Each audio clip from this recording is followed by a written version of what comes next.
Yan po, luto na po ang ating sinangkutsang adobo. So, binalikan po natin after a while. So, ito na po ang adobo sa sinangkutsa.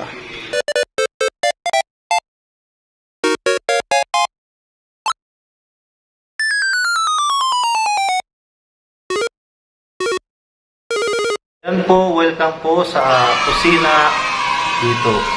At ngayong araw po ay magluluto tayo ng special na adobo at lutong Bicolano. So yan po yung adobo na isa sa pinaka-paborito ni Papa Joms. At tara po, samahan niyo po ako at tuturuan ko po kayo kung paano po magluto ng adobo. Yan po yung mga kakailanganin po nating sangkap sa pagluto po ng adobo. Suka, toyo, laurel, pamintang buo. Ito po kagaya nito. Yan. Tapos onions o kaya sibuyas. Yan. And bawang.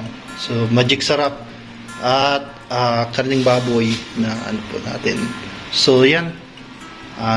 Magsisimula na po tayong magluto ng adobo. Isa sa pinakapaborito po ni Papa Joms o ni Kalingap Jomar ang adobo sa tuwing pumupunta dito sila Kalingap Rab sa Naga. Tara po, samahan niyo po. Pagkatapos po nating hugasan po yung karne ng baboy at sunod naman po natin ilalagay po dito sa maglagay lang po tayo ng isang cup ng tubig at hindi na po natin ito gigisahin yung bagang steam lang na adobo. So ilagay po natin yung karne dito po sa sa kawali. Yan. Yan. Tapos tawag po dito sangkutsang adobo. So yan ang susunod po nating ilalagay is onion, yung sibuyas. Sibuyas. Ayan po. At sunod po nating ilalagay ang bawang. Ayan. Sunod po natin ilalagay yung pamintang durog. Ay, durog. Hindi pala. Pamintang buo pala. Ayan po. Sunod po yung laurel. Habang pinapakulo po yung karne at mas lalo pong lumambot po yung karne. So hayaan na po natin ng konting minuto at pabalikan po natin malambot na po yung karne. A few moments later. After po ng ilang minuto po ay lumambot na po yung karne po natin na sinangkutsa. So malambot na po yung karne. Yun. Ay, sarap po yung amoy. At sunod po natin ilalagay po yung soy sauce. Ayun na po yan, soy sauce. Yan. Lagay po natin dito. Tansyado lang po ang ating paglalagay ng silver swan. Ay, toyo. Ayan. So, yan. And then po, lagyan po natin ng suka. Konting suka lang po. A little bit of vinegar. So yan po, lagyan po natin ng konting suka. Yan, para mag-mix po yung lasa at maging balance po yung lasa. So yan, tatakpan po natin ulit at babalikan po natin ng mga ilang minuto po yung sinangkutsang adobo. Yan, takpan po natin ulit.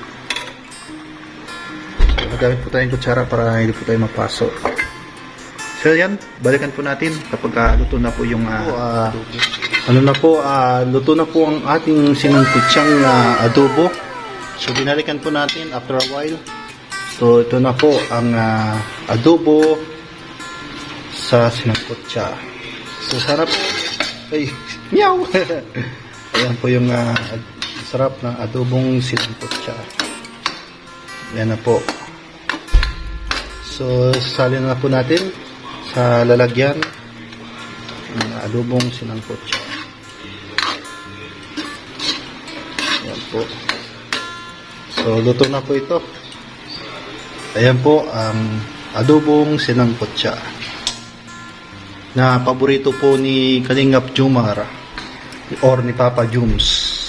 Meanwhile, Naluto po natin yung paborito ni Papa Jums kung papasabat yung lasa ng ating adobong sinangkutsa.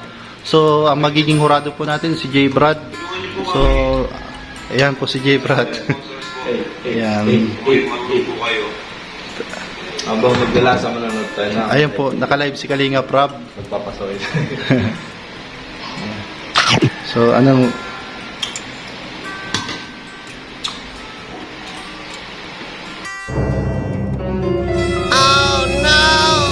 Alam, sarap. konti lang para maiwasan yung ano, yung Alat. alat, Pero masarap. Nagwala mo yung alat saka tamis. amis. Mm. Ano, okay? Sa tingin mo ba papasa to kay Papa Joms? Oo. Hindi mapili ba yung sa pagkain? Ayan. So, yan yung paborito ni Papa Joms. So, yan. Ito po yung adobong sinangkutsa. Yan. Pasado kay J. Brad at kay Papa Joms. Yan, pwede na rin. At sunod, baka magustuhan din ni Carla na Nagluto rin ako ng adobo. adobo. Kailangan ko na kumain. Wow.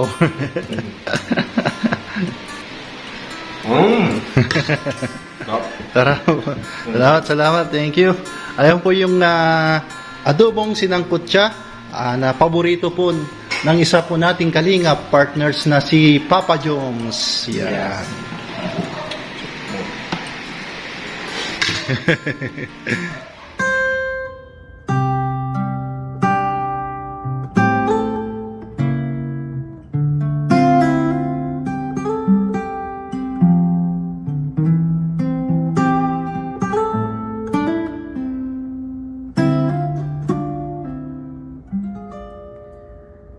Two old friends, they meet again, wearing older faces, talk about the places they've been.